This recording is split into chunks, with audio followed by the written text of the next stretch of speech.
অস্কারওয়েল ফ্যামিলির একজন ইমানদার নাইট যার উপর মিথ্যা দোষ চাপিয়ে দেওয়া হয়েছে। সেদিনটি ছিল জ্যোৎস্না রাত। এখানে আমাদের মেইন ক্যারেক্টার ভিকর ভ্যান ভাস্কারওয়েলকে মৃত্যুদণ্ডের শাস্তি দেওয়া হয়েছিল। কারণ ছিল একটাই, মনিক ক্ল্যানের সাথে চুক্তি সনদ গঠন করা, কিন্তু সেটাও ছিল আবার মিথ্যা। তার মনে ছিল এক গভীর ক্ষোভ। সারা জীবন যার এই দৃষ্টি আকর্ষণ করার জন্য চেষ্টা করে গিয়েছে, সেই আজকে তার মৃত্যুদণ্ড দিচ্ছে। তিনি আর অন্য কেউ না, তার এই জন্মদাতা পিতা। আর চোখে এই পরিমাণে বদলার আগুন ছিল। যদি সে আর একটি চান্স পায়, মনে হয় সে এই গোটা দুনিয়াকে ধ্বংস করে দিবে একটা রাক্ষসের মতো। সে শেষ টাইমে এটাই আফসোস করতে থাকে যে সম্পূর্ণ জীবন সে তার জন্য কাটিয়ে দিয়েছে, যে তার একটা কথাও মানেনি। এরপর তার মাথা দিয়ে আলাদা করে দেওয়া হয় এবং তার রক্ত মাটিতে আসে পড়ে। ঠিক সেই সময় চারিদিকে নিস্তব্ধ হয়ে যায়। এবার কিছুক্ষণ পর সে দিনের আলো দেখা পায়। এটা কি হয়েছে, তার সাথে এখন কি হলো? সে কি মারা গিয়েছে? এটাই ছিল তার মনে প্রশ্ন। কিন্তু কিছুক্ষণ পরেই তার কান বেজে ওঠে। চারিপাশে শুধুমাত্র ছোট বাচ্চার কান্নার আওয়াজ। সে নিজেকে জিজ্ঞাসা করতে থাকে এটা কোন জায়গা। এই সময় একটা নবজাত শিশুর বডিতে আবার ফিরে চলে আসছে। সে প্রথমে ভাবছিল সে হয়তোবা জান্নাত অথবা জাহান্নামে চলে যাবে, কিন্তু এটা কোন জায়গা? এটা ছিল ভাস্কারওয়েল ফ্যামিলির যে ক্যাসেল সেটা। আর ঠিক এই জায়গায় যতগুলো বাচ্চা রয়েছে সবগুলো একজন টেস্ট প্রজেক্ট হিসেবে ছিল।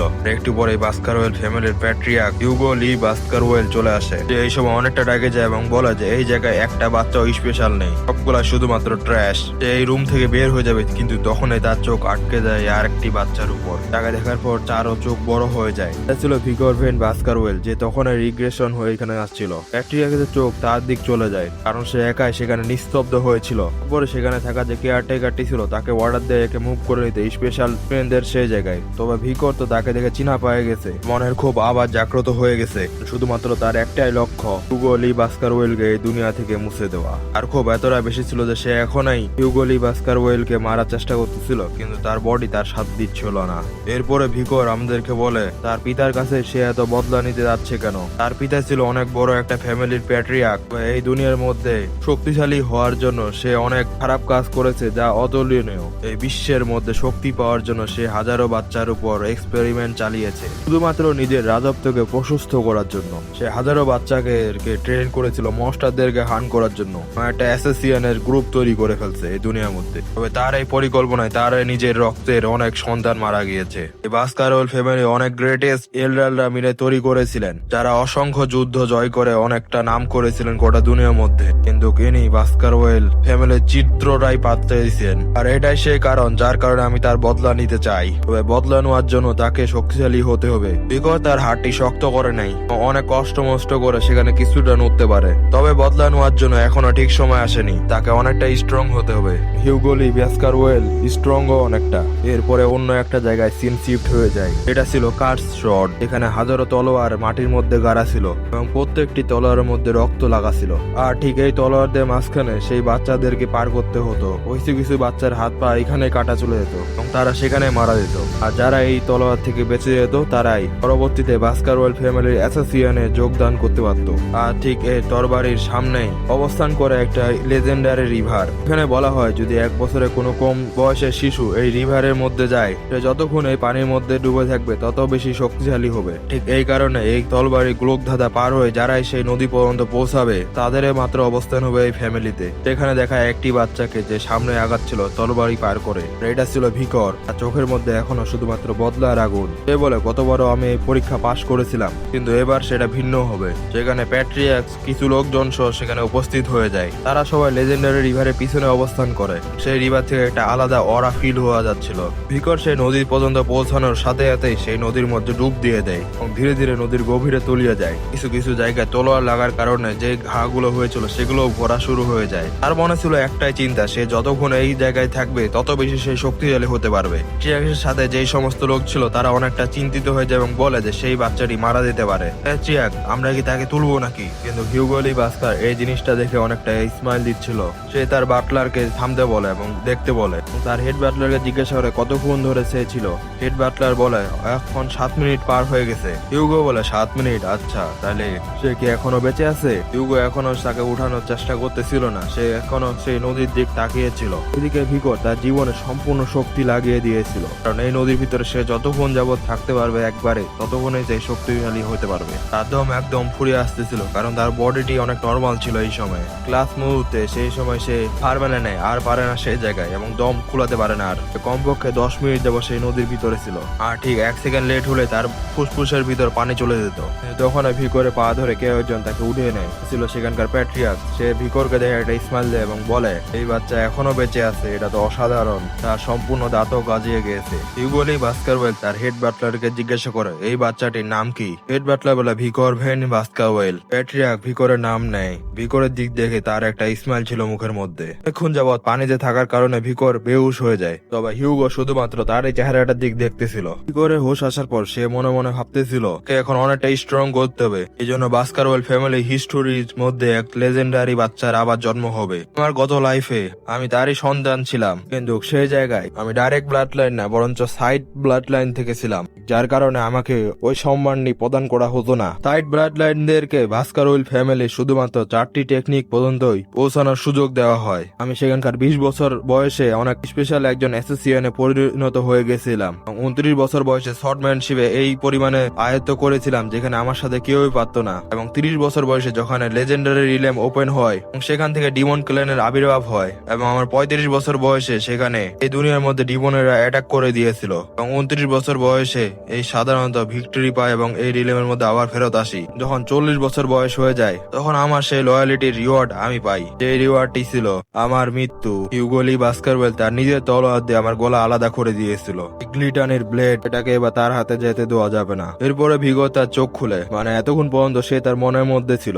এই জায়গাটা থেকে চিনতে পাওয়া যায় যে এটা ছিল নার্সারি। সে এবার বুঝে যায় তার মানে সে সেখান থেকে বেঁচে উঠছে। সেভাবে অতীতের যে লাইফটি ছিল তার থেকে আমি স্ট্রং ফিল করতেছি। ওখানে একজন একটা বক্স নিয়ে আসে এবং বলে, কেন যে ম্যাডাম আমাকে এই সমস্ত কাজ করতে দেয়, এবং মাস্টার ভিকর আপনার জন্য একটা গিফট আছে। ভিকর অনেকটা অবাক হয়ে যায় এবং ভাবে যে ম্যাডাম। সেই মহিলাটি সেখানে সেই গিফটটি দিয়ে চলে যায়। ভিকর এখনো ভাবে হয়তো এখানে হাই গ্রেডের কোনো মিস্টেক হইতে পারে। এই মহিলাটি সেখানে থেকে চলে যাওয়ার পর সেখানকার বক্সটি আস্তে আস্তে খুলে সেখান থেকে একটা কালো ওরা চারদিকে ছড়িয়ে ছিটিয়ে পড়ে, যার ভিতর থেকে বের হয় অনেক বিষাক্ত সাপ, ব্লাড মাম্মা। ভিকর ফাইটিং এর জন্য পজিশন নেন এবং বলে যে এই সমস্ত গুলো আমার জন্য খেলনা মাত্র, কিন্তু আমাকে মারার জন্য কোন মিস্টেক এতটা উদ্বিগ হয়ে যাবে, আমাকে তার ব্যাপারে খোঁজ নিতে হবে। এই ব্লাড মাম্মা দুটি অনেকটা ক্ষিপ্ত হয়ে যায়। ভিকর চিন্তা করে যদি সেই ব্লাড মাম্মা দুটি এখানে সমস্ত বাচ্চাদেরকে মেরে দিতে পারে, তাই সেই ব্লাড মাম্মা দুটিকে ধরে ফেলে। এটাই ছিল এই নতুন দুনিয়াতে আসার পর তার প্রথম কিল। এই লেজেন্ডারি রিভারের মধ্যে অনেকক্ষণ সময় অতিবাহিত করার কারণে তার শরীরে বর্তমান লোহার থেকেও শক্ত হয়ে গেছে, তার কারণে তার হাতের জোর এত শক্তিশালী হয়ে গেছিল যে সাপটি ওই দিক থেকে বাঁচতে পারেনি।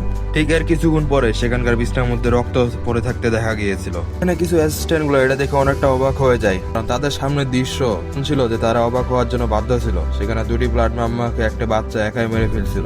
যখন প্যাট্রিয়ার্ক এই জিনিসটি জানা পায়, বাকি জনের কাছ থেকে এই জিনিসটি গোপন করার জন্য সে নিজেই চেষ্টা করে। সে ভিকর আরেকবার দেখে নেয়, কিন্তু এখনো তার সময় হয়নি। বদলা নেওয়ার জন্য তাকে এখনো অপেক্ষা করতে হবে অনেকক্ষণ। তা এরপর সরাসরি 8 বছর পরে একটা সিন দেখায়, যেখানে একজন ইনস্ট্রাক্টর কিছু শিক্ষা দিচ্ছিল।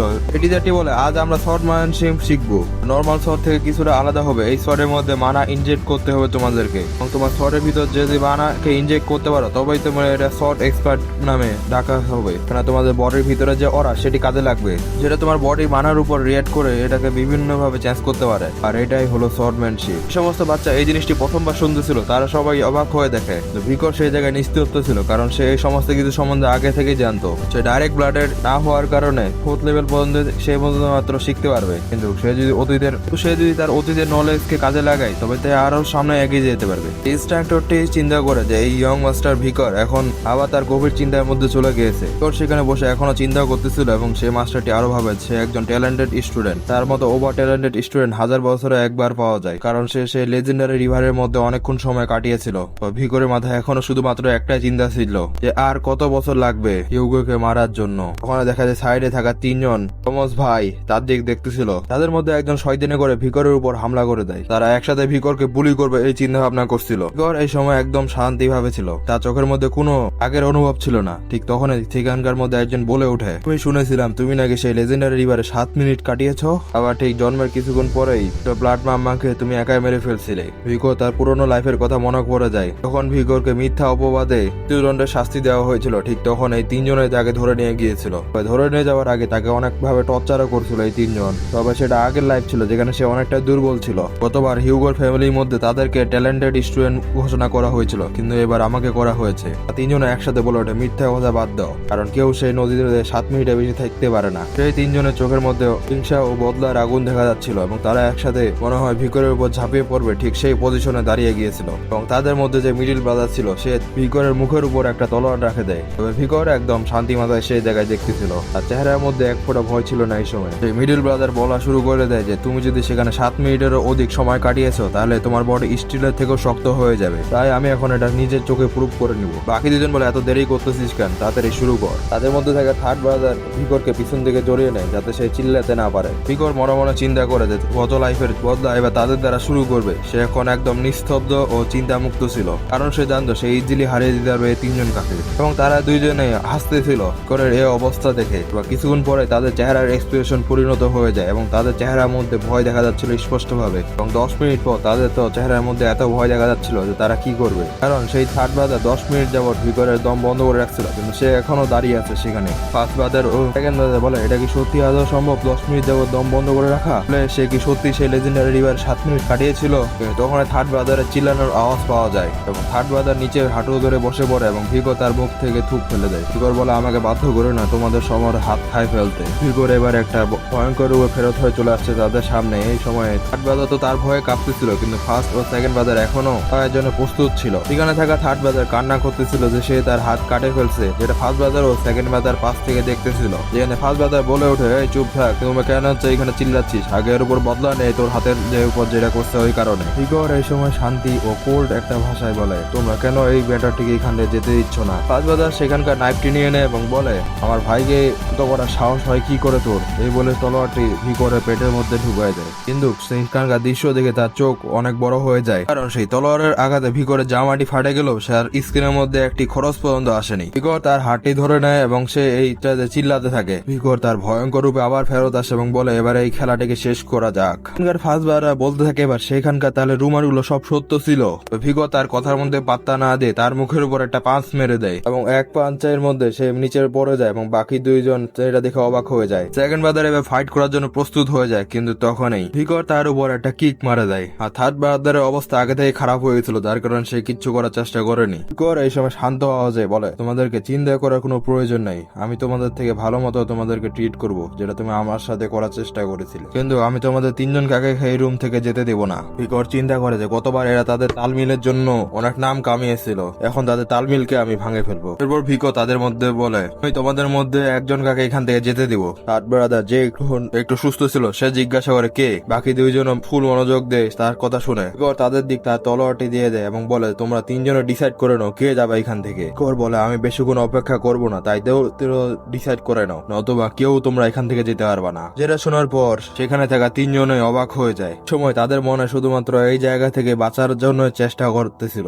এবং তারা একে অপরের সাথে ফাইট করা শুরু করে দেয়। ভিকর তাদের তালমিল ভেঙে ফেলতে পারছে, এই কারণে ভিকর অনেকটা স্মাইল দেয়। পরে সিন শিফট হয়ে যায় যেখানে হেড ব্যাটলার তার প্যাট্রিয়াকে সমস্ত কিছু খুলে বলে যে কিভাবে মর্কল্যান্ড তাদের নিজের যে টেরিটরিতে রুবি যে মাইন্ডটি ছিল সেটা কিভাবে দখল করে নিতে যাচ্ছে। হিউগো বলে ভালো কোনো একটা অপরচুনিটি দেখে তুমি তাদের সাথে সাক্ষাৎ করার একটা ব্যবস্থা করো। আর সেখানে তেমন কিছু রিপোর্ট করার কি আছে? এখানে হেড ব্যাটলার একটু সিরিয়াস হয়ে যায় এবং বলে যে এটা ভিকরের ব্যাপারে। মাস্টার ভিকর ওয়ারিড এক্সামের মধ্যে সবথেকে হাই স্কোর আনছে, যেটা সেখানে হিউগো অনেকটা খুশি হয়ে যায়। হিউগো বলে যে প্র্যাকটিক্যাল এক্সাম তাহলে কবে হবে? যেখানে হেড ব্যাটলার বলে আর 5 দিন পরেই। এখানে হেড ব্যাটলার আবার বলে মাই লর্ড পয়েন্ট ফোর্টেসের ব্যাপারে আমার কিছু গুরুত্বপূর্ণ বলার। এখানে আমাদের ইয়ং মাস্টারদের মধ্যে একটা অনেক বড় ফাইট হয়ে গেছিল, যেটা শোনার সাথে সাথে হিউগো সিরিয়াস হয়ে যায়। হেড ব্যাটলার সেই ট্রিপলে যে ফাইটে হয়েছিল সেটা সম্বন্ধে সম্পূর্ণ ডিটেল ভাবে বলে কিভাবে ভিকর একা সেই 3 জনকে হস্তান্তর করে ফেলছে। এটা শুনে হিউগো বলে কি তারা 3 জন একসাথে একজনকার সাথে পারেনি? যেখানে হেড ব্যাটলার বলে সেই 3 জনকার মধ্যে একজনকার মধ্যে একটু ফ্যাকশন চলে আসছে এবং সেখানকার থাকা 2 জন অনেক ভালো মতো করে আহত হয়ে গেছে। তারা 3 জন যে ভিকরকে মারতেছিল ভিকরের মধ্যে একটা ক্রসও পাওয়া যায়নি। এই কথাটা অনেক মনোযোগ সহকারে হিউগো শুনতেছিল। পরে আবার ক্যাসেলের মধ্যে সিন শিফট হয়ে যায়, এখানে ভিকরকে ডাকা হয়েছিল।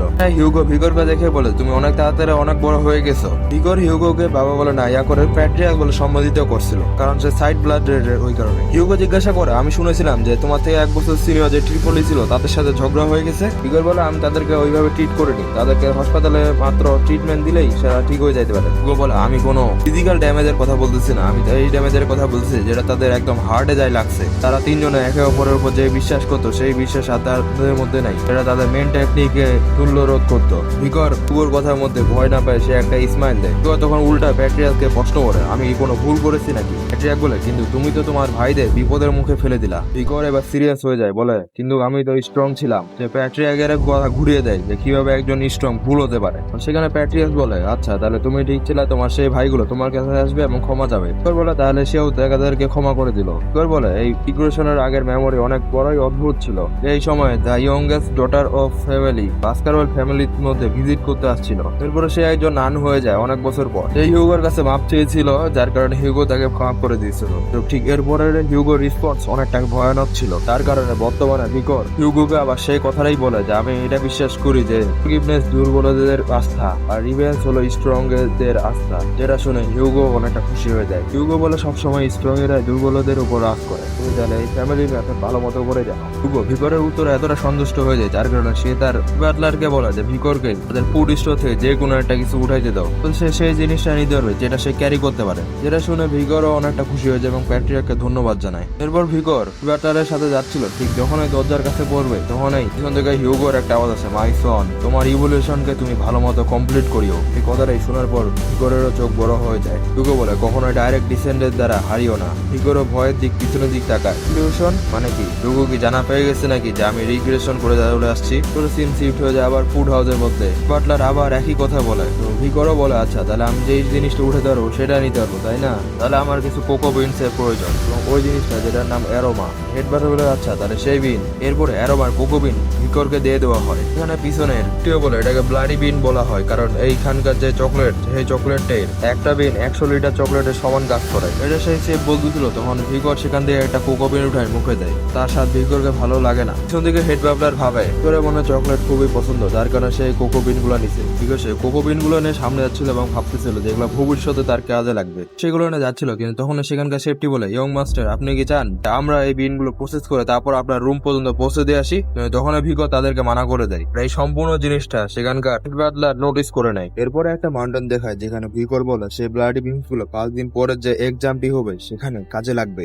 এরপরে ঠিক 5 দিন পরে যে এক্সাম সেখানে চলে আসে, যেখানে ভিকর বলে আমি এই দিনটির জন্য অপেক্ষা করতেছিলাম। এটা বাস্কারওয়েল ফ্যামিলি বর্তমান যে প্যাট্রিয়াস রয়েছে সে এই প্রতিযোগিতাকে অনুৎসাহিত করেছিল। এখানে বাস্কারওয়েল ফ্যামিলি প্রত্যেকটা চিলড্রেন এই এক্সামে অংশগ্রহণ করে এবং সেখানকার মার্ক অনুযায়ী তার পজিশনে ভবিষ্যৎ নিশ্চিত করে। এই গেমে তেমন কিছু বেশি রুল নেই, শুধুমাত্র তোমাকে আগে তোমার স্থানে পৌঁছাইতে হবে এবং সেখানে বিভিন্ন টাইপের মনস্টারদেরকে হান্ট করতে হবে। তুমি কতটা ভয়ানক লেভেলের মনস্টারকে হান্ট করেছো সেই অনুযায়ী তুমি পয়েন্ট পাবা, আর তুমি যত পয়েন্ট পাবা সেই অনুযায়ী তোমার শক্তিকে বিবেচনা করা হবে। এটাই হলো প্র্যাকটিক্যাল ইভলিউশন সার্ভাইভাল এক্সাম। এখানে কিছু পরিমাণে পরীক্ষক সামনে চলে আসে সকল স্টুডেন্টের সামনে, যে ছিল বাস্কারওয়েল ফ্যামিলির শ্যাডোডগ বা ইনস্ট্রাক্টর। সবাইকে এই ব্যাপারে সাবধান করে দেয় যে এই প্র্যাকটিক্যাল এক্সামটা কোনো সিম্পল ধরনের হবে না। তাদেরকে এই মাউন্টেনে সার্ভাইভালের পাশে তাদেরকে হান্ট করতে হবে এবং টিকে থাকতে হবে এই জায়গার মধ্যে। এই দুইটা কন্ডিশনকে যে ফুলফিল করতে পারবে তারা এখানে টিকে থাকবে। ইনস্ট্রাক্টর তাদেরকে সমস্ত কিছু বুঝিয়ে দিচ্ছিল এবং সবাই সেখানে মনোযোগ সহকারে শুনতেছিল। সেখানকার যে ইম্পর্টেন্ট জিনিসটা ছিল সেটা হচ্ছে তাদের সকলের গলার মধ্যে একটা করে ব্যাচ থাকবে। ব্যাচটি তাদের মনস্টার হান্টের পয়েন্ট কালেক্ট করবে। তবে তোমার ব্যাচটি যদি অন্য কেউ নিয়ে নেয় তবে তোমার পয়েন্ট গুলো সব সে পেয়ে যাবে। মনস্টার হান্টিং ও সার্ভাইভালের পাশাপাশি আর এনিমিদের কাছ থেকে তোমাকে বাঁচতে হবে। এবং ঠিক সেই জায়গায় ঠান্ডা মেঝেতে ভিকর দাঁড়িয়েছিল, যেখানে 5 থেকে 2 জন বলাবলি করে এই তো সেই না যে কিনা লেজেন্ডারি রিভারে 7 মিনিট যাবত কাটিয়েছিল। আরেকজন বলে এটা শোনা গিয়েছিল যে সে ছোটবেলাতে দুইটা ব্লাড মামাকে একাই হত্যা করে ফেলছিল। একজন বলে যে ভিকর নাকি থিওরিক্যাল এক্সামের মধ্যে ফুল মার্ক পেয়েছিল। তবে ভিকরে এই সময় নাম করতেছিল, তবে ভিকর শুধু একটাই লক্ষ্য ছিল, এই দিনটাতে সে কিছু একটা স্পেশাল কাজ করবে। এখানে থাকা ট্রিপলিও ছিল, তবে তারা ভিকরকে দেখে অনেকটা ভয় পাচ্ছিল। ইনস্ট্রাক্টর তার বেলটি উঠায় এবং বলে বেল বাজার সাথে সাথে তোমরা শুরু করে দিবা। আর ঠিক যখন ওই বেলটি বাজে উঠে সেখানকার সামনে থেকে সবাই দ্রুত স্পিডে চলে যায় তাদের নিজের নিজের গন্তব্যে। সেখানে থাকা বিভিন্ন জন বিভিন্ন আইডিয়া করে এবং ভাবে যে কিভাবে তারা যাবে। সেই ট্রিপলি তারা চিন্তা করে যে একসাথে তারা ফাইট করবে আর এই মাউন্টেনে সার্ভাইভ করবে। সেখানে সেই ইনস্ট্রাক্টর দিয়েও দাঁড়াইছিল এবং সে এই ব্যাপারে চিন্তা করতেছিল যে এটা শুধুমাত্র মনস্টারদের কিল করে না, নিজেদের সাবঅর্ডিনেটদের সাথে কিভাবে তালমিল করে নিবা সেটাও তোমাদের পরীক্ষা। এবং হঠাৎ এত বিপজ্জনক জায়গায় কিভাবে তোমরা সার্ভাইভ করবা এটাই তোমাদের আসল পরীক্ষা। সে উপর থেকে দেখতেছিল এবং একজন স্টুডেন্টের তার পাশ থেকে মনস্টার তাকে ঘিরে ফেলছিল। সে উপর থেকে লক্ষ্য করতেছিল কিন্তু সে নিচে কিছুই করে নাই। এদিকে আরেকজন গার্ডকে দেখায় যে ভিকরকে ফলো করতেছিল। ভিকর এই সময় মনস্টার হান্টিং এর কাজে না দিয়ে সে তার পাশে ঘুরে বেড়াচ্ছিল। এই গার্ডটি ভাবে যতই নাম করা হোক না কেন এই মনে হয় ভয় পেয়ে গেছে, যার কারণে এদিকে পাস করতেছে এবং মনস্টার হান্টিং এ যাচ্ছে না এখনো। এরপরে একটা গাছ দেখায় যে গাছের নিচে ভিকর চলে আসছে। ভিকর বলে সবকিছু আমার পরিকল্পনা মোতাবেক যাচ্ছে। যাচ্ছে। ও একটু উচ্চ আওয়াজে বলে, এখন আমাকে কিছুক্ষণ রিল্যাক্স করা দরকার। এই আওয়াজটি সেই গার্ডটিও শুনতে পায়। এই গার্ডটি ভাবে সে কি এখন ব্রেক নিবে। ভিগর সেখানে কাঠ জোগাড় করতেছে যেখানে বাকিরা ফাইটিং করতেছিল। ভিগর আশেপাশের জায়গাটা একটু ঘুরে দেখতেছিল যেখানে অন্যরা মনস্টারদের সাথে ফাইট করতেছিল, কিন্তু ভিগর সেখানে শুয়েছিল। কিভাবে টাইম পাস করা যায় সেটা চিন্তা করতেছিল ভিগর, যেটা দেখে সেখানকার গার্ডটিও অবাক হয়ে যায়। ভিগর ওই জায়গায় ক্যাম্প ফায়ার করে নিয়েছিল এবং সেই গার্ডটি চিন্তা করে যে তার এখানে থাকা ঠিক হবে না। এই ছেলে মনে হয় না তেমন কিছু করবে, এখানে ভয় পেয়ে গেছে। তার উচিত এখন অন্য কোনো স্টুডেন্টকে ফলো করা। এই বলে সে সেখান থেকে চলে যায়। ঠিক যখন চলে যায় ওখানে ভিগর তার আসল প্ল্যান শুরু করে যায়। অবশেষে তার কাজ শুরু হবে। এখন ভিগর সে আগুনের দিক দেখে এবং বলে সে পুরোনো দিনের কথা আবার মনে পড়ে গেল। তখন আমি আমার সাবঅর্ডিনেটদের সাথে সেখানে কথা বলতাম। সে ওই আগুনকে আরো বাড়িয়ে দেয় এবং বলে যে সেই ইনস্ট্রাক্টরটি আজ আমাকে ফলো করতেছিল অবশেষে সে গেল। এরপর ভিগরের চারপাশে দেখা যেখানে অনেকগুলো ট্র্যাপ লাগানো হয়েছিল। এরপরে একটা রেস্ট্রিক্টেড এরিয়া দেখায় যার ভিতরে ভিগর চলে যায়। ভিগর সেখানে আশেপাশে দেখে এবং সামনে আরো যায় এবং জায়গাটাকে চেনার চেষ্টা করে। এরপরে ভিগর সাইডে নোটিস করে অবশেষে সে খুঁজে পেয়ে গেছে বার্নিং স্টলকে। এটা একটা ফায়ার ওল্ড ছিল।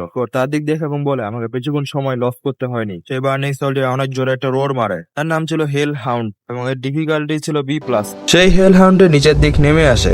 ভিগর এখনো সেই হেল হাউন্ডের নিচ একদম নির্ভয়ে দাঁড়িয়ে ছিল। ভিগর সেই হেল হাউন্ডটিকে দেখে একটি স্মাইল দেয়, কারণ সে হেল হাউন্ডের কিছু উইকনেস সম্বন্ধে আগে থেকে জানে। এরপরে সে মনস্টারটার দিকে রাশ করে দেয় আর বলে হেল হাউন্ডের যে ফার্স্ট উইকনেস সেটা সে শুধুমাত্র স্ট্রেট লাইনের মধ্যে আগাতে পারে এবং তাকে দিক পরিবর্তনের জন্য কিছুটা সময় প্রয়োজন হয়। আর হেল হাউন্ডের সেকেন্ড উইকনেস হলো সে একটা বার্নির বোতল বের করে নেয় আর সেটাকে ঠিক তার সামনে ছড়িয়ে দেয়। তার কারণে হেল হাউন্ড সে পানি দিয়ে না আসে, তার সাইড দিয়ে ঘুরে তারপর তার কাছে আসছে এবং আসার সাথে সাথে ভিগরের উপর একটা জাম্প করে দেয়। এবার ভিগর বলে থার্ড উইকনেস, সে এনিমির উপর রাশ করার সময় তার মুখ খোলা রাখে। তার মুখের ভিতর ভিগর কিছু একটা ফেলে দেয় এবং হালকা সাইড হয়ে এই হেল হাউন্ডের অ্যাটাকটিকে ডস করে ফেলে। সেই হেল হাউন্ডটি পিছনের দিক চলে আসে।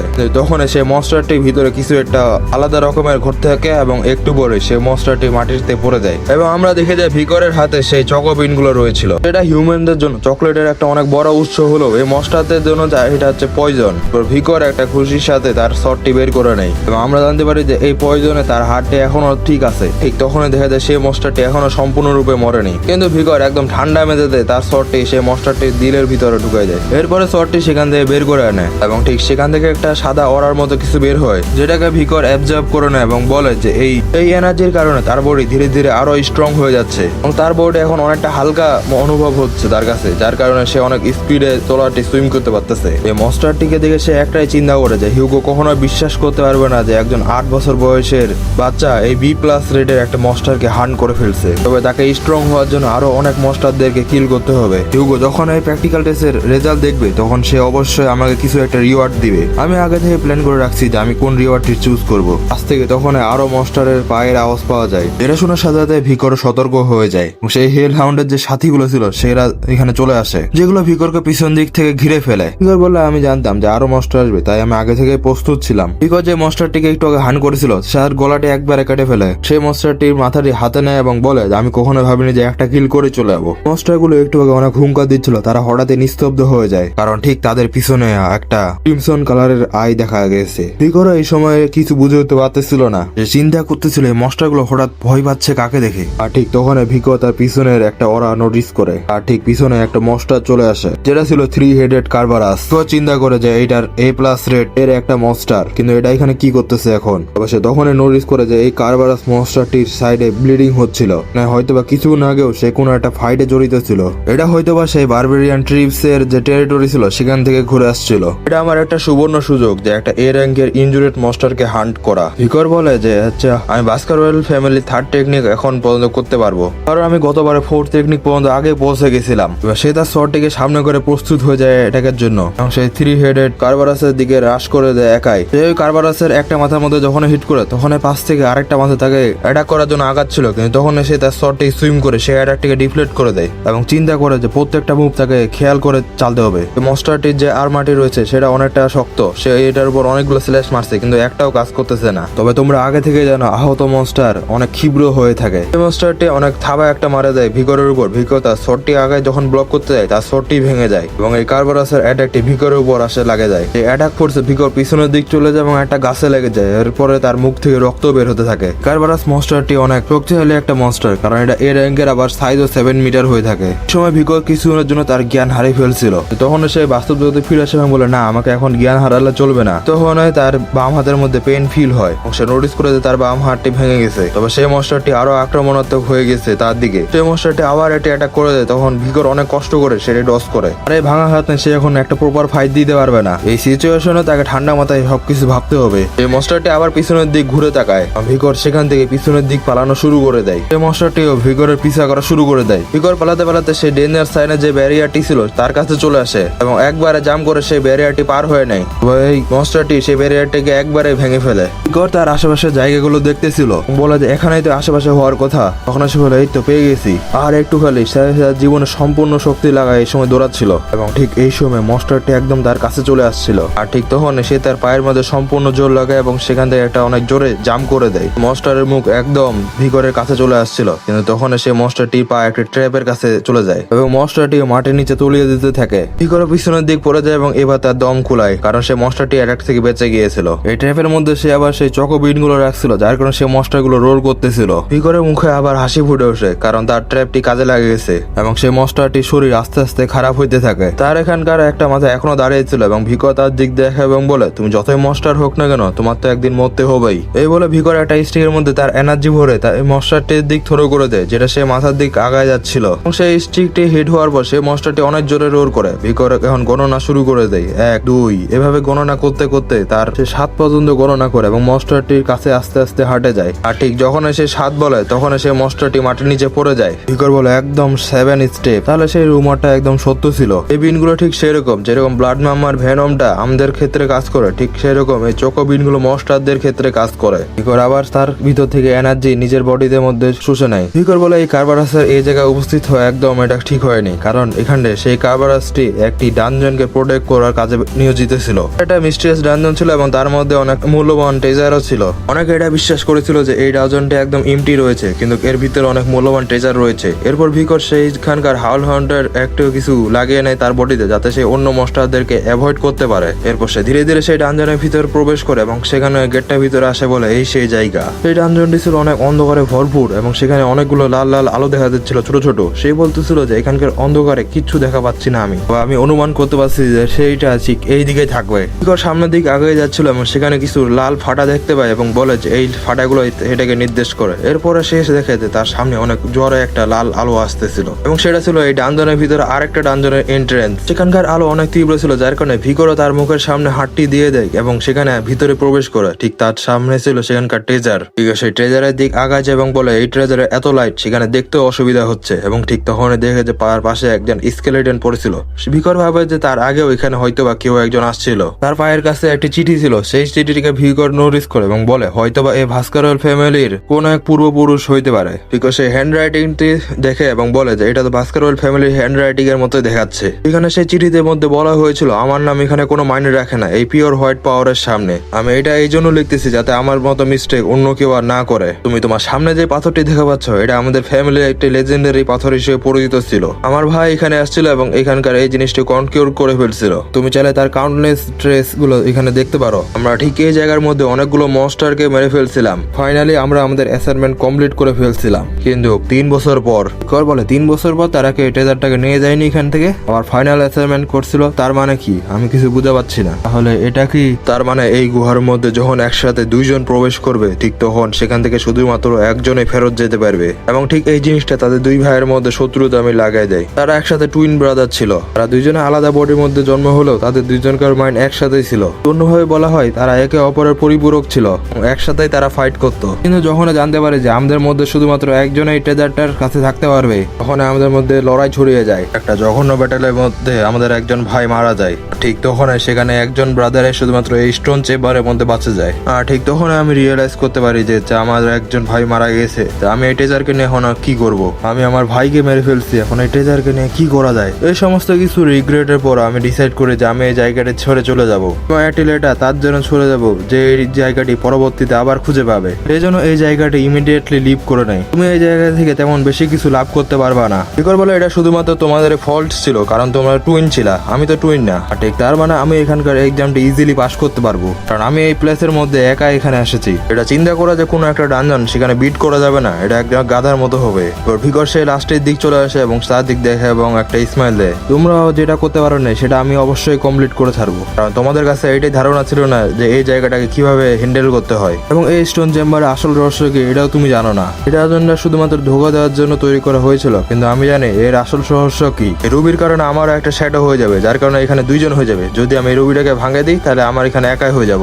এরপরে ভিকর সেখানকার রুবিটি ভাঙে ফেলে এবং বলে এটাই ছিল এই ডানজনের অ্যান্সার, তোমাকে তোমার ভাইকে কিল করার কোনো প্রয়োজন ছিল না। এই যে রুবিটি ভেঙে গিয়েছিল সেখান থেকে একটা আলাদা ওরা জাহির হতে থাকে। এটা সরাসরি ভিকরের কাজ পর্যন্ত যায় এবং ভিকর এটা দেখে অনেকটা খুশি হয়ে যায় এবং এরপরে সেখানে একটা তলোয়ার চলে আসে। মানে সেই তলোয়ারটির নাম হচ্ছে ব্লেজাবাব। এই ব্লেজাবের উপরে অনেক এনশিয়ান ল্যাঙ্গুয়েজে লেখা ছিল। ভিকর এটাকে দেখে এবং বলে আচ্ছা তাহলে এটাই ব্লেজাবের অরিজিনাল ফর্ম। আমি আমার গত জীবনের পাস্টে এই ঘটনাটি অনেকবার জেনেছিলাম। এখানে অনেক ভয়ঙ্কর মনস্টার গুলো আকাশের মধ্যে উঠতেছিল এবং তারা আনএক্সপেক্টেড গ্রেট মনস্টার বা লেজেন্ড মনস্টারের মধ্যে পরিণত হয়ে যায়, যেখানে ডিভাইন হোলি কার্ডরা তাদেরকে 7 ক্লাইমেট হিসেবে ঘোষণা করেছিল।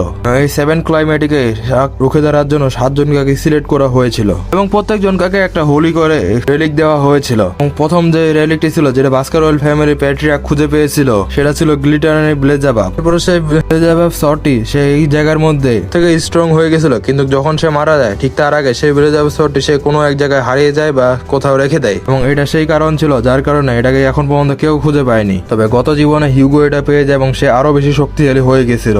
তবে সেখানকার থেকে আমার এই লাইফে অনেক পরিবর্তন হয়ে যাবে, কারণ এখন থেকে এই শটটি আমি নিব বলে ভিকর সেই শটটি ধরে নেয় এবং সেটাকে উঠাতে যায় এবং সেখানে অনেকটা প্রেশার চলে আসে। শটে লিকুইডের ফর্ম ধারণ করে নেয় এবং ভিকরের হাতের মধ্যে ধীরে ধীরে প্রবেশ করা শুরু করে দেয় এবং এটাতে ভিকরে একদম বডির ভিতরে প্রবেশ করে যায় এবং ভিতরের বডির একটা পার্ট হিসেবে চলে আসে। শট এখন ভিকরের বডির একটা অংশ করে একটা স্মেল দেয় এবং বলে আমি এবার জানতে চাই যে এই লাইফে আমি কতটা স্ট্রং হতে পারবো। তার চোখে এখনো শুধুমাত্র বদলার আগুন। বলে এই জায়গায় আমাকে বেশিক্ষণ থাকা ঠিক হবে না, কারণ এখন একটা টেস্ট চলতেছিল। এই কারণে সে ডিসাইড করে সে এখান দিয়ে বের হয়ে যাবে এবং আস্তে আস্তে বের হয়ে যাচ্ছিল। একটু পরে সে মাটির নিচে পড়ে যায় এবং সে এটা রিয়েলাইজ করতে পারে যে সে অনেকটা ক্ষুধার্ত ছিল এই সময়। এই ডানজন ক্লিয়ার ও মনস্টার হান্টে সে এতটাই পাগলা হয়ে গেছিল সে তার খাবার দাবারের কথা ভুলে গেছিল। তো সে কোনো মতন তার পেটের মধ্যে হাত দিয়ে সেই গুফা থেকে বের হয়ে আসে। সে নিজেকে দোষারোপ করতে থাকে যে সে এরকম এত বড় একটা মিস্টেক কিভাবে করলো। তখনই তার মধ্যে এক আলাদা অনুভূতি আসে যে তার ক্ষুধার্ত অনেকটা বেড়ে যায় এবং ভাবে যে সে কিছু একটা মিষ্টি গন্ধ পাচ্ছে এবং ব্লেজাবাব শর্টস তার হাতটি একদিকে ইশারা করতে থাকে। তার অনুভূত হয় যে সেদিকে কিছু একটা আছে যেটাকে খাওয়া যায়। সেদিকে যে হেল হাউন্ডের বডি ছিল সেটা পড়েছিল। ভিকরের হাতের ব্লেজাবাব শর্টটি সেইখানকার বডি থেকে এনার্জি শুষা শুরু করে নেয়। ও তাহলে এটা আমার ক্ষুধা ছিল না, এই ব্লেজাবাব শর্টের যে ক্ষুধা সেটা ছিল। ব্লেজাবাব শর্ট সেখান থেকে সেই প্রাণীর সমস্ত রক্ত শুষে নেয়। ব্লেজাবাব শর্টের একটাই আজ, এটা হচ্ছে মৃত্যুর ক্ষুধার মধ্যে ভর্তি থাকে। ব্লেজাবাব শর্টের মধ্যে এই রক্ত পাইভাসা তীরের পর ভিকরের সামনে 3টি অপশন চলে আসে। এখানে ব্লেজাবাব শর্টের ফার্স্ট স্লটটি আনলক হয়ে যায়। ভিকর চিন্তা করে তাহলে এটাই ব্লেজাবের আসল অ্যাবিলিটি, অপোনেন্টের পাওয়ার অ্যাবজর্ব করা। এই অ্যাবিলিটিটা অনেক পরিমাণে উপকারে আসবে। ব্লেজাবাব শর্টের দিক দেখতেছিল এটা কোনো নর্মাল তলোয়ার ছিল না। তখন সে তার তলোয়ারের কন্ট্রোল হারিয়ে ফেলে। এর বলে আচ্ছা যতটা টিপস না ততটা এর রক্ত চুষে নাও। আর তলোয়ার একটুর পর একটু রক্ত করে টান দিয়েছিল। ভিকর বলে এনাফ, অনেক হয়ে গেছে। ভিকরের তলোয়ারের যে স্লট 3টি ছিল সেই 3টিই সেই হাল্টহন্ডের আলাদা আলাদা স্কিল নিয়ে ভর্তি হয়ে যায়। এখান থেকে সে হাই স্পিড রিজেনারেশন অ্যাবিলিটি পেয়ে যায় এবং এই সমস্ত স্কিল ভিকরের অনেকটা কাজে লাগবে ভবিষ্যতে, যার কারণে ভিকরের সেই তলোয়ারের দিক দেখে একটা স্মাইল দেয়। তবে সে এটার দিকে লক্ষ্য রাখে সময় অনেক পেরিয়ে যাচ্ছে, সে এক্সামের মধ্যে রয়েছে এখন। প্র্যাকটিক্যাল এক্সাম শেষে সবাই যখন রিটার্ন হয়ে যায় বাস্কারওয়েল ফ্যামিলি টেরিটরিতে, বিভিন্ন জন বিভিন্ন রকমের মনস্টারদেরকে ধরে আনে এবং তাদেরকে তাদের মনস্টার অনুযায়ী সিল শট অথবা বিভিন্ন ধরনের হাতিয়ার বা ইকুইপমেন্ট গিফট করা হয়। কিন্তু সেখানে থাকা পরীক্ষকরা কিছু একটা দেখে অবাক হয়ে যায়। এটা বাস্কারওয়েল ফ্যামিলির ইতিহাসে কখনোই ঘটেনি আগে। প্যাট্রিয়ার্ক হিউগো বলে কে এই সমস্ত কিছু ধরে আনছে, মানে হেড বাটলার বলে মাস্টার ভিকর পেন বাস্কারওয়েল এই সমস্ত কিছু মাত্র 8 বছর বয়সে করে দেখাইছে এবং এই প্র্যাকটিক্যাল এক্সামের মধ্যে এ র্যাঙ্ক রিক্সের যে মনস্টারটি রয়েছে কারবালাস তাকে হ্যান্ড করছে। হিউগো বলে এটা তো অসাধারণ ছিল, কারণ একজন ফ্যামিলি গার্ডিয়ান নাইটও এই কারবালাসকে অ্যাভয়েড করে চলার চেষ্টা করে। সেখানকার ঠিক ডিটেল ভাবে বলে দেয় যে কিভাবে এই ইয়াটাকে মারা হয়েছিল। হিউগো বোঝা পাওয়া যায় যে এই হাউন্ডটিকে পয়জন দিয়ে মারা হয়েছিল। এরপর বাটলার বলে আপনার কি খেয়াল আছে আপনি যখন তাকে স্টেশন থেকে যে কোনো কিছু রিওয়ার্ড হিসেবে নিতে বলেন তখন সে সেখান থেকে চকো বিন গুলো নিয়েছিল। এরপর হিউগো তার মুখে হাত দিয়ে দেয় এবং বলে আচ্ছা তাহলে সে এত দূর পর্যন্ত প্ল্যান করে নিয়েছিল। বাটলারটি বলে যে আমি এটা কখনোই বিশ্বাস করতে পারিনি যে একজন ফ্যামিলি না হয়েও সে এতটাই স্ট্রং হয়ে যেতে পারে। হিউগো বলে যে আমাদের এরকম ট্যালেন্টকে ওয়েস্ট করা কখনো ভাবে উচিত নয়। এরপরে তারা ভিকরের ব্যাপারে অনেক কিছু সেখানে গল্প করে। সেখানে হিউগো তার বাটলার বাটলারকে ভিকরকে তার সামনে নিয়ে আসতে বলে। বাটলারও তার সাথে এগ্রিড করে দেয় এবং কিছুক্ষণ পর ভিকর সেই শহরের মধ্যে আসে উপস্থিত হয়ে যায়। হিউগো বলে, আমি শুনেছিলাম যে তুমি প্র্যাকটিক্যাল এক্সামের মধ্যে কার্বারাসের মতো ডেঞ্জারাস মনস্টারদেরকে হান্ট করেছিলা, তুমি এটা কিভাবে করেছিলা? ভিকর বলে, আমি আমার পেয়ারের মধ্যে সেই চকলেটকে ব্যবহার করছিলাম। ভিকর সেখানে সমস্ত কিছু ডিটেল ভাবে বলে দেয় যে কিভাবে সে মনস্টারগুলোকে হান্ট করেছিল। যেটা শুনে সেখানকার হেড বাটলারও অনেকটা অবাক হয়ে যায়। হিউগো বলে, কিন্তু এই সমস্ত কিছু তো তুমি তখন এই বাটলারকে বলনি যখন সেই বাটলার এই প্রশ্নগুলো তোমাকে করেছিল, কিন্তু কেন? ভিকর বলে, এই কারণে যে সে আমার মাস্টার না। এই জবাবটি শুনে হিউগো অনেকটা খুশি হয়ে যায়। হিউগো খুশি হয়ে যায় এবং বলে যে তো এর জন্য তো তোমাকে একটা রিওয়ার্ড দেওয়া দরকার, কারণ তোমার স্কোর সব থেকে হাইস্ট স্কোর ছিল। ভিকরের চেহারার মধ্যে কোনো এক্সপ্রেশন ছিল না, কিন্তু ভিতরে ভিতরে সে খুশি হচ্ছিল কারণ তার প্ল্যান অনুযায়ী এখনো চলতেছে। তো যখন জিজ্ঞাসা করে যে সে কোন গিফটটি নিতে চায়, তখন ভিকর উত্তর দেয় সে 10,000 এভেস্টার লাইব্রেরিতে যেতে চায়। হিউগো জিজ্ঞাসা করে সেখানেই কেন? তুমি কি জানো না সেখানে প্যাট্রি আছে এবং অনেক কম লোকেদের সেখানে যেতে দেওয়া হয়? যেটা শুনে ভিকর বলে, যদি আপনি পারমিট না দেন তাহলে আমি গিভ আপ করে ফেলবো। মনে মনে এটাই বলে যাতে সেটা হয়ে যায়। হিউগো বলে, আচ্ছা তাহলে তুমি সেখানে যেতে পারবা। যেটা শোনার সাথে সাথে ভিকরের চোখ অনেক বড় হয়ে যায়। হিউগো বলে, বাস্কারওয়েল ফ্যামিলি 6 টেকনিক পর্যন্ত সেখানে শিখে নিতে পারবা তুমি, এটা সেই লাইব্রেরি ডিপেস্ট পার্টের মধ্যে রয়েছে। ভিকর এবার চিন্তিত হয়ে পড়ে যায়, কি 6 টেকনিক? সে তো কখনোই তার সাইড ব্লাড রেডের কাউকে 6 টেকনিক পর্যন্ত যেতে দেয় না। এক ডিসেন্ডেন্ট ছাড়া কেউ সেই টেকনিকটি শিখতে পারে না। এটা কিভাবে? আমার নামের মাঝে লি নাই, আমার নামের মাঝখানে তো ভ্যান রয়েছে, তবুও সেই টেকনিক পর্যন্ত আমাকে কেন যেতে যাচ্ছে? ভিকর বলে, হিউগোর কারেন্ট লেভেল যদি দেখা হয় তবে সে 7 টেকনিক পর্যন্ত রয়েছে, আর রিগ্রেশনের পূর্ব মুহূর্তে সে 9 টেকনিক পর্যন্ত পৌঁছে গিয়েছিল। আমার পুরোনো লাইফের একটি কথাও এখনো ভুলে নাই, আমার মতো বাচ্চাদের সাথে কিভাবে ব্যবহার করছিল গত লাইফে। কারণ ছিল একটাই, যে আমি বাস্কারওয়েল ফ্যামিলি ডাইরেক্ট ডিসেন্ডেন্ট না। রিগ্রেশনের পূর্বে আমি একটা বই পেয়েছিলাম যেখানে ফার্স্ট প্যাট্রিয়াকে শর্টম্যানশিপের অনেক টেকনিক লেখা ছিল, কিন্তু সেই জিনিসটা আমাকে কে দিয়েছিল? হিউগো লি বাস্কারওয়েল নাকি তুমি ছিলে নাকি যে আমাকে সেই বইটি দিয়েছিল? ভিকর এই সমস্ত কিছু ভাবতে ভাবতে হিউগোকে ধন্যবাদ জানায়। ভিকর বলে যে সেই বইটার সম্বন্ধে তুমি তখনও জানতে না, সেই বইয়ের ট্রু ভ্যালু কি।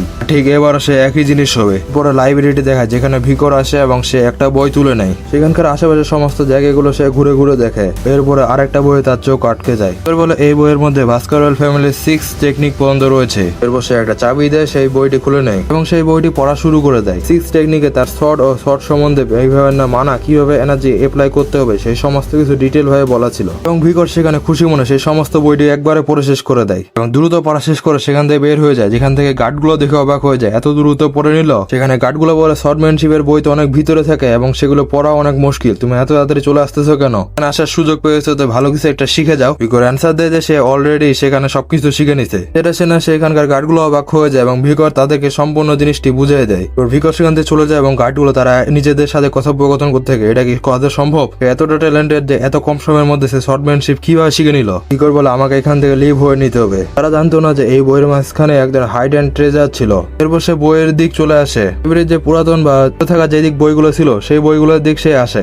একটা অনেক পুরনো বই বাইর করে নেই, যেটা ছিল অ্যাম্বুশে লেখা একটি বই। ভিকর বলে যে আমি শিওর ছিলাম এই বইটা এখানে থাকবে। এই বুকের মধ্যে সমস্ত বেসিক টেকনিক গুলো ডিটেল ভাবে বলা ছিল এবং এখানকার মধ্যে একটা পাতা ছিঁড়া ছিল, যেই পাতারে আমি গতবার পেয়েছিলাম। তার কারণে আমি এই বইটি সম্পূর্ণভাবে ক্লিয়ার করতে পারবো। সেই পাতার মেমোরি এখানে জোরে দেওয়ার পর এটা একটা অসাধারণ টেকনিকে পরিণত হয়ে যায়। রিগ্রেশনের পূর্বে সে একটা বক্স পেয়েছিল, যে বক্সের ভিতরে শুধুমাত্র একটা বইয়ের পাতায় পাওয়া গিয়েছিল, কিন্তু সেই বইয়ের পাতা যদি এটার সাথে মিল করে দেওয়া হয়, সেই পাতারই পাওয়ার পর হিউগো সেখানকার সমস্ত পাওয়ারফুল টেকনিক বা 9 টেকনিক পর্যন্ত পৌঁছে গেছিল। অথবা সেই পাতাটা আমি তাকে দিয়েছিলাম, কিন্তু এবার জিনিসটা হবে ভিন্ন। পাতার সাথে শিখেই সেখানে 10th টেকনিক পর্যন্ত চলে যাওয়া যাবে, যেটা হিউগো ঠিক এখনো জানতো না। হিউগো যদি 10th টেকনিক পর্যন্ত পৌঁছে যেত তার এরিয়া অনেকটা এক্সপ্লেন করে নিতে পারতো। হাজারো স্যাক্রিফাইসের পরে হিউগো সেই জায়গার মধ্যে পৌঁছেছিল। আমার গত লাইফে আমি হিউগোর জন্য অনেকটা লয়াল ছিলাম, কিন্তু তবুও সে আমার উপর একবারও নজর দেয়নি। আমি যাকে এই ইম্পর্টেন্ট পাতারি দিয়ে দিয়েছিলাম সে শুধুমাত্র এর ব্যাপারে আমাকে একবার ধন্যবাদও জানায়নি। তো এবার আমি 10th টেকনিক পর্যন্ত পৌঁছে ছাড়বো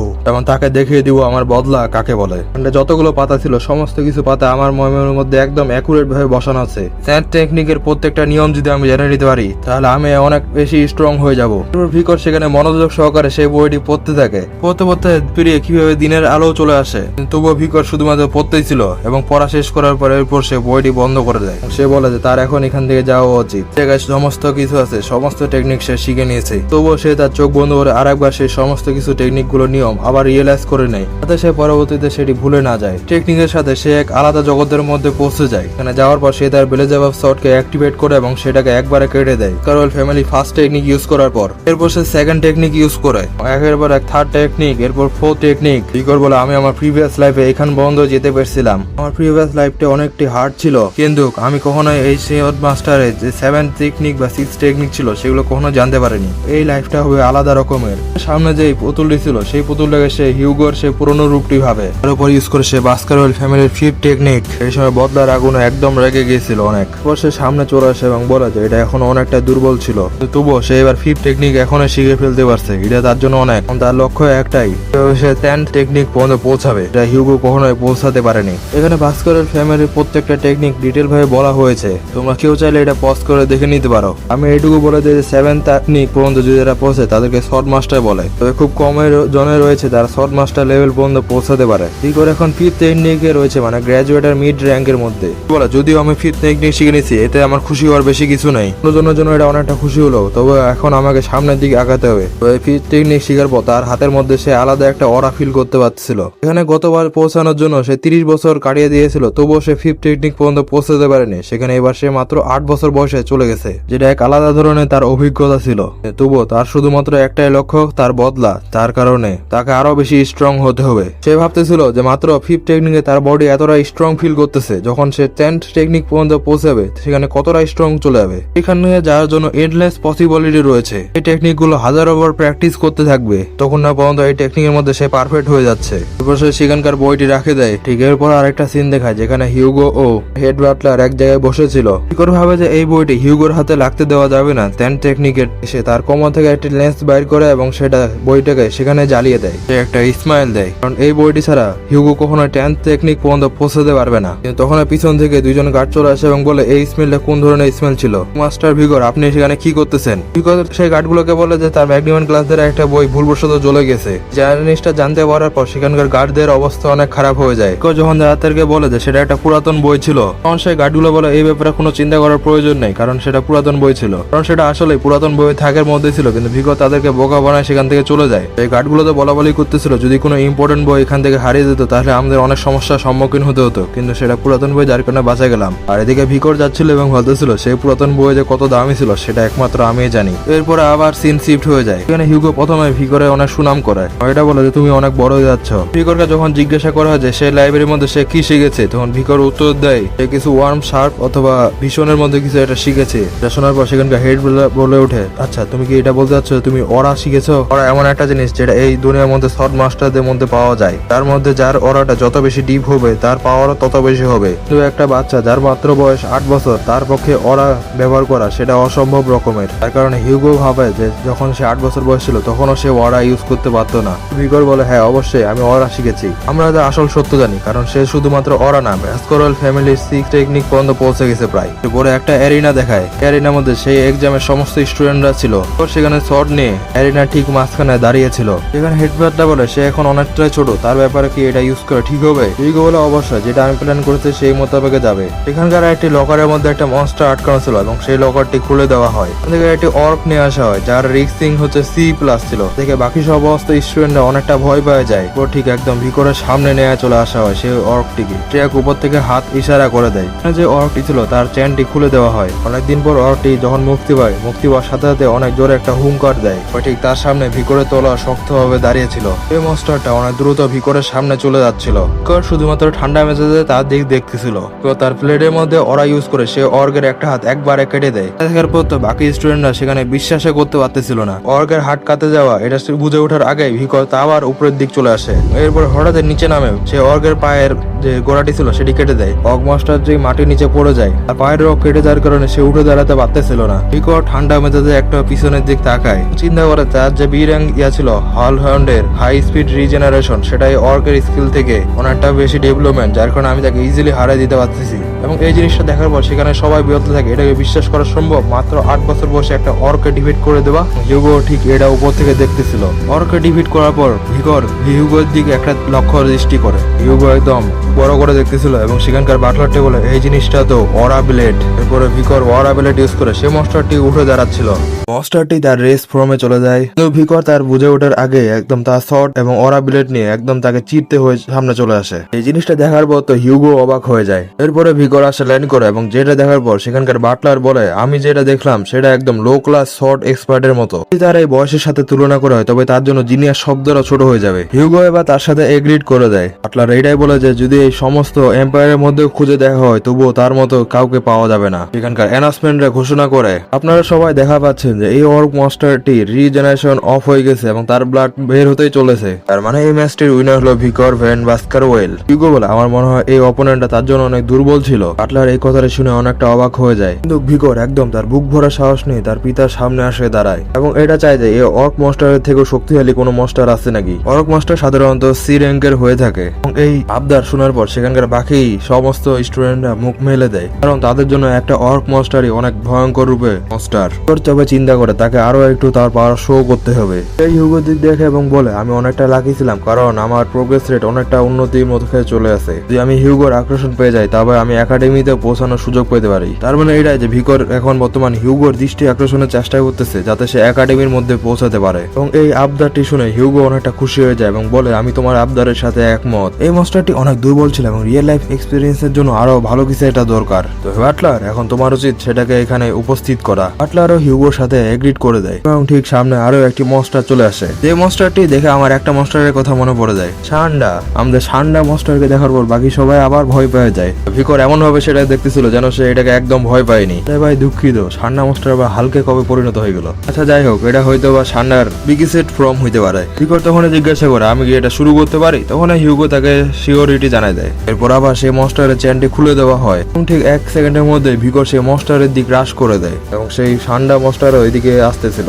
এই সান্ডা যদি আবার বক্সারও, সে একটা পাঁচ রেডি করে নেয় ভিকরের দিকে। সান্ডা মনস্টার তার ফুল প্রেসারের সাথে একটা পাঁচ জমিনের মধ্যে মারে ফেলে। তবে ভিকর ঠিক 1 সেকেন্ডের মধ্যে সেই সান্ডা মনস্টারের পিছনে চলে আসে এবং হাতে একটা তলোয়ার ছিল। তো এই স্টাইলটা দেখে আমার একটা ক্যারেক্টারের কথা মনে পড়ে যায়, মিনাটো নামিকাজে। কিন্তু এর সাথে দেখা যায় ভিকরের চেহারার এক্সপ্রেশন হঠাৎই পাল্টে যায়। সে দ্রুত সেখানে পিছনে চলে আসে। মনস্টারটিও তার দিক পিছনের দিক দেখে ফেলে। দেখে সেখানকার থাকা একজন স্টুডেন্ট চিল্লাতে থাকে যে সে একটা অনেক ভালো অপরচুনিটি কেন হারিয়ে ফেললো, উচিত ছিল তখন অ্যাটাক করে দেওয়া। তবে এই জিনিসটা দেখে হিউগো বুঝা পেয়ে গেছে এটা অনেকটা স্ট্র্যাটেজির সাথে পরিকল্পনা করা হয়েছিল। এই সান্ডা মনস্টারে অনেক সুপার পাওয়ার রিজেনারেটিভ পাওয়ার রয়েছে, যার কারণে তাকে একটা নর্মাল অ্যাটাক কখনোই মারতে পারবে না। সেই মনস্টারটি তার বড় বড় হাতগুলো দিয়ে জমিনের এক জায়গায় আরেক জায়গায় মারতেছিল। ভিকর তার নিখুঁত চোখের সাথে সেখানে একটি অ্যাটাককে ডস করতেছিল ধীরে ধীরে। সেই মনস্টারের একটা অ্যাটাকও ভিকরের উপর না যাওয়ার কারণে সেই মনস্টারটি অনেকটাই রেগে যায় এবং সেই স্টুডেন্টরা আবার গল্প গুজব করা শুরু করে দেয় যে সে কিভাবে সমস্ত অ্যাটাকগুলো ডস করতেছে। একজন 8 বছরের বাচ্চাদের এরকম কখনো এক্সপেক্টেড করা যায় না, সে একজন সত্যি জিনিয়াস। ভিকর বলে যে এই মনস্টারটি অনেকটা স্লো, কিন্তু আমাকে এটা অনুমান করাইতে হবে যে আমি এটা থেকে হেরে যাচ্ছি। এই ফাইটে আমার কিছুটা কষ্ট হচ্ছে। কারণ ভিকর এটা চায় না যে তার পিতা এটা জেনে যাক যে সে অনেকটা শক্তিশালী হয়ে গেছে এখনই। ভিকর এটাই বলে যে সে যদি তার ফুল স্ট্রেন্থকে ইউজ করে তাহলে এই সান্ডা মনস্টারকে সে 1 সেকেন্ডের মধ্যে হারিয়ে দিতে পারবে। এই জিনিসটা করা যাবে না। এই জিনিসটা আবার বলে তার ব্যাপারে আমাকে প্রত্যেকটা পাওয়ার হিসাব করে অ্যাপ্লাই করতে হবে। এই সময় হিউগো আমাকে অবজার্ভ করতেছে। ওরা ব্লেডের সাথে একটা স্ল্যাশ করে দেয় সেই মনস্টারটির উপর এবং ঠিক সেই মনস্টারটিকে একটা স্ল্যাশ মারার পর সে সামনে আসে দাঁড়ায়। সে চাইলে সেই মনস্টারটি গলার মধ্যে অ্যাটাক করে দিতে পারত, কিন্তু সেই গলার মধ্যে অ্যাটাক না করে সে অর্ক মনস্টারের একটি হাতের একটু এই জায়গায় ইনজুরিড করে দিয়েছে। কেউ এটাও জানে যে এই মনস্টারটি অনেক দ্রুত এই জিনিসটা রিকভার করে ফেলবে, কিন্তু তবুও এই জিনিসটা তাকে একটু অনুমান করা দিতে হবে। তোর এটা হবে যে ভাস্কারওয়েল ফ্যামিলি ফার্স্ট টেকনিক সে কি ইউজ করবে নাকি এই ব্যাটেলের মধ্যে। সে এই জিনিসটা করে তবে চারদিকে হাহাকার ছড়িয়ে যাবে। এইটাই যে সে 8 বছর বয়সে ভাস্কারওয়েল ফ্যামিলির এই টেকনিকের মধ্যে একটা টেকনিক জেনে ফেলছে। তোর এই সমস্ত কিছু অনেক ডিপলি ভাবে এই সময় ভাবতেছিল। ভাস্কারওয়েল ফ্যামিলির টেকনিক ওই ট্রোলের যে চামড়াটা আছে সেটাকে কাটতে খুব বেশি সক্ষম হবে না আমার যেটা মনে হয়। আর তার জন্য যদি নর্মাল অ্যাটাক করা হয় সেই সমস্ত কিছু অ্যাটাক গুলো মিনিংলেস ভাবে পরিণত হয়ে যাবে। এখন দেখে প্রত্যেকটা চাল যদিও সে অ্যাক্টিং করতেছিল তবুও তাকে একদম ভাবে চিন্তা করতে হবে। তোর এই সমস্ত কিছু দাঁড়ায় দাঁড়ায় ভাবতেছিল, যার কারণে হিউগো ভাবে যে সে মনে হয় এটা বেশি পারবে না, যার কারণে হিউগো তখন ভিকরকে থামতে বলে। এটা শোনার পর ভিকর অ্যান্সার দেয় যে সে অলরেডি এই জিনিসটা কমপ্লিট করে ফেলবে। হিউগো যেন ভিকরকে আরেকটু টাইম দেয়, শুধুমাত্র একটা চান্সের জন্য অপেক্ষা করতেছিল এতক্ষণ ধরে। চিৎকার করে সমস্ত স্টেডিয়ামের লোকজনকে জানাই দেয় যে সে এরপরের একটা অ্যাটাকে সেই মনস্টারটিকে অ্যাটাক করে কিল করে ফেলবে। এই জিনিসটা শুনে হিউগো অনেকটা অবাক হয়ে যায়। এই ফাইটের মধ্যে থাকার কারণে সেই সান্ডা মনস্টারটি অনেকটা এগ্রেসিভ হয়ে যায়। হিউগো তার শটটিকে সামনে করে এবং বলে আমাকে কি পরিমাণে পাওয়ার ইউজ করতে হবে তা আমি জানি, এই জিনিসটা জানি কিভাবে আমাকে ওরা ইউজ করতে হবে। আর ঠিক এরপরে ভিকর ও সেই সান্ডা মনস্টারটি একসাথে সামনাসামনি হয়। করে চারদিক থেকে শুধুমাত্র লাল ওরা ছড়িয়ে যাচ্ছিল। সেই মনস্টারটি আবার একটা অনেক জোরে হুঙ্কার করে। তো চিন্তা করতেছিল যে হিউগো এখন কি টাইপের রিয়েক্ট করবে, সে জানেও জানে না, কারণ সে ইউজ করতেছিল ভাস্কারওয়েল ফ্যামিলির ফার্স্ট টেক টেকনিক এবং এটা ইউজ করার সময় তার চারপাশে একটা টর্নেডোর মতো এনার্জি ফ্লো বইতে থাকে। টর্নেডোর এনার্জি ওয়েভ গুলো সে ট্রোল মনস্টারটি বা সান্ডা মনস্টারটির দিক আগায় যাচ্ছিল। এরপরে বাস ভিকর একটা অনেক জোরে জাম করে দেয় এবং সেই মনস্টারটির গলাকে তার শরীর থেকে একবারে আলাদা করে দেয় এবং তার এই পাওয়ারের কারণে চারপাশে কেঁপে ওঠে। যেটা দেখার পর সেখানকার বাটলারও অবাক হয়ে যায় এবং ভাবতে বাধ্য হয় যে এটা কি ছিল এবং সেখানকার দর্শক হিসেবে যতগুলো স্টুডেন্ট ছিল সবাই অবাক হয়ে যায়। সাধারণত বাস্কারওয়েল ক্ল্যানকে আয়রন ব্লাড সর্ড হিসেবে ঘোষণা করা হয়েছিল একজন পার্সন দ্বারা। উনি এই সেটটিকে গঠন করেছিল। ঠিক একদম 50 বছর আগে একজন হঠাৎ তার সর্ডের মধ্যে কিছু একটা অনুভব করতে পারে যেটাকে বলা হয়েছিল মানা। এখানে মানা ইউজ করার পর সেই সর্ডের পর এতটা বেড়ে যায় সে একটা পাহাড়কে পর্যন্ত কেটে দিতে পারে এবং এই মানা ইউজের ফর্ম গুলোকে একের পর এক করে স্টেজ করে সামনের দিক আগাতে থাকে। মাধ্যমে শুরু হয়ে যায় বাস্কারওয়েল ফ্যামিলির টেকনিক। তবে বাস্কারওয়েল ক্ল্যানের হিস্টোরিতে কখনোই এরকম ঘটে নাই একজন 8 বছর বয়সী বাচ্চা এরকম একটা টেকনিক ইউজ করে। জন্য কমপক্ষে 20 বছর কিংবা তারও বেশি সময় প্রয়োজন হয়। একজন 8 বছর বয়সী একজন বাচ্চা এরকম করে ফেলছে, এটা বাস্কারওয়েল ফ্যামিলি ইতিহাসে কখনো একদম সম্ভব হবে না। ভিকর হাসতে হাসতে নর্মালি হয়ে বলে অবশেষে আমি এটি কমপ্লিট করে ফেলছি। এই সময় একটা বাচ্চা যেরকম করে সেরকম অ্যাক্টিং করার চেষ্টা করতেছিল, কিন্তু এদিকে হিউগোর অবস্থা এমন যে সে তার নিজের চোখে বিশ্বাস করতে পারতেছিল না হঠাৎ সে কি দেখে ফেললো। তার সামনের দৃশ্যে দেখা যায় একটা সান্ডা মনস্টার এখানে পড়ে আছে এবং সেখানে একটা ছোট বাচ্চা শুধুমাত্র দাঁড়িয়ে আছে, তাও আবার বাস্কারওয়েল ফ্যামিলি টেকনিককে ইউজ করার পর। ঠিক এরপরে কি হয় তা ওখানে জানানো হয় না এবং এক সপ্তাহ পরে সিনে চলে যায়। বাস্কারওয়েল ফ্যামিলি যে স্টুডেন্ট গুলো ছিল তাদের হোস্টেলের মধ্যে নিয়ে যায় যেখানে সবাই তাদের লাঞ্চ করতেছিল। সেই জায়গায় বসেছিল আমাদের ভিকর যে কিনা সেখানে লাঞ্চ করতেছিল। এই সময় লাঞ্চ করতেছিল ঠিকই, কিন্তু তার খাবারের মধ্যে মনোযোগ ছিল না, কারণ তাকে আশেপাশে থেকে অনেকজনের নজর করতেছিল। সেই ফাইটের পর থেকে সবাই তাকে এরকম করে ঘুরতেছিল। ভিকর চিন্তা করে যে সে ইনসিডেন্টের পর থেকে সবাই এরকম করতেছে কেন, যে পরে ভিকর যখন তার মাথায় উঠে সেখান থেকে সবাই পালানো শুরু করে দেয়। ভিকর এটা ভাবে যে সে পাওয়ারটা ইউজ করে তার সেখানে ঠিক হয়েছিল এবং সেখানে হিউগোর যে এক্সপিরিয়েন্সটা ছিল সেটা দেখতে অনেকটা মজার ছিল। একজন গার্ড বলছিল প্যাট্রিয়াক, ভিকার তো অলরেডি তার রুমে চলে গেছে। প্যাট্রিয়াক কিন্তু প্যাট্রিয়াক তো তার এখন হোশ হারিয়ে ফেলছিল। ভিকর বলে বাস্কারওয়েল ফ্যামিলি টেকনিকে যেটা সে পাবলিশ করেছে তার অনুযায়ী সে এখন মিড র্যাঙ্ক শর্ট এক্সপার্ট হিসেবে পরিচিত। যতই হোক না কেন আমার মতো একজন লো র্যাঙ্ক গ্রাজুয়েটর গতবারের মধ্যে মাত্র সেকেন্ড টেকনিক পর্যন্ত পৌঁছাতে পারতো অনেক কষ্ট করে। আমার স্ট্যান্ড বর্তমান গতবারের যে 30 বছর বয়সে যে পরিমাণে চলে গেছিলাম সেটা সমান, কিন্তু ট্রোলের যে স্কিলটা আমি পেয়েছি সেটার কারণে আমার কাছে অনেক অ্যাডভান্টেজ রয়েছে। এরপর দেখা যায় যে তার হাত থেকে ব্লেজ আপ শর্টের একটু অরা সে ট্রোলের সুপার রিজেনারেশন স্কিল C+টা সেটা অ্যাবজর্ব করে নেয়।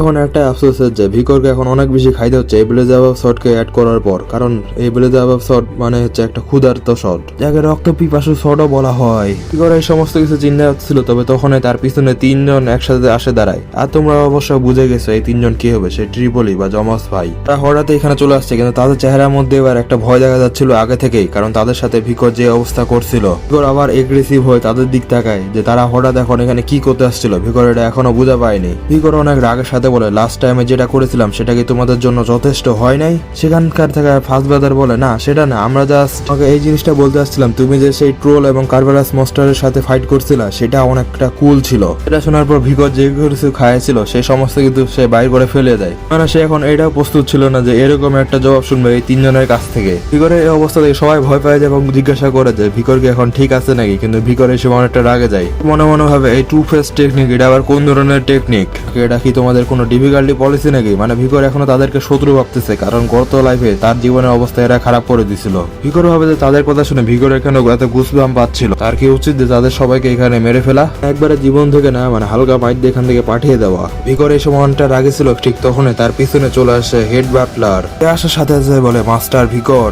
এত রাগের মধ্যে ছিল যে সে অনুমান করতে পারে নেই যে বাটলার কখন তার পিছনে চলে আসলো। এরপর সে বাটলারকে জিজ্ঞাসা করে যে কি হয়েছে। বাটলার ঠিক তার পুরোনো স্টাইলের মতো প্রথমে তার চশমাকে ঠিক করে নেয় এবং ভিকরের দিয়ে একটু তাকায়। ভিকর ঠিক তখনই ভাবুক একটা চেহারা নিয়ে তার দিকে তাকায়। তখন সে বলে তোমাকে প্যাট্রিয়াকের রুমে ডাকা হয়েছে এবং এটা কি হয়েছে এই কারণে এখান থেকে অন্য আরো একটা আর্ক শুরু হয়ে যাবে। আমি এখানে আর্ক অনুযায়ী কয়েকটা করছি, প্রথমে এখানে 3টা আর্ক কমপ্লিট করছি, তার রিগ্রেশন কিভাবে হলো এবং এরপরে এক্সাম আর্ক ছিল এবং এরপরে হিউগো টেস্ট আর্ক, এই 3টা একসাথে কমপ্লিট করছি। এরপরে যে আর্কটা হবে সেখানে অনেকটা ইম্পর্টেন্ট হবে। আমি আশা করতেছি তুমি এই পরে আর্কটা কখনো মিস করতে যাবা না, কারণ এরপরে আর্কের মধ্যে আমাদের প্রেজেন্টেশন হবে এই সিরিজের ওয়াইফু এর সাথে।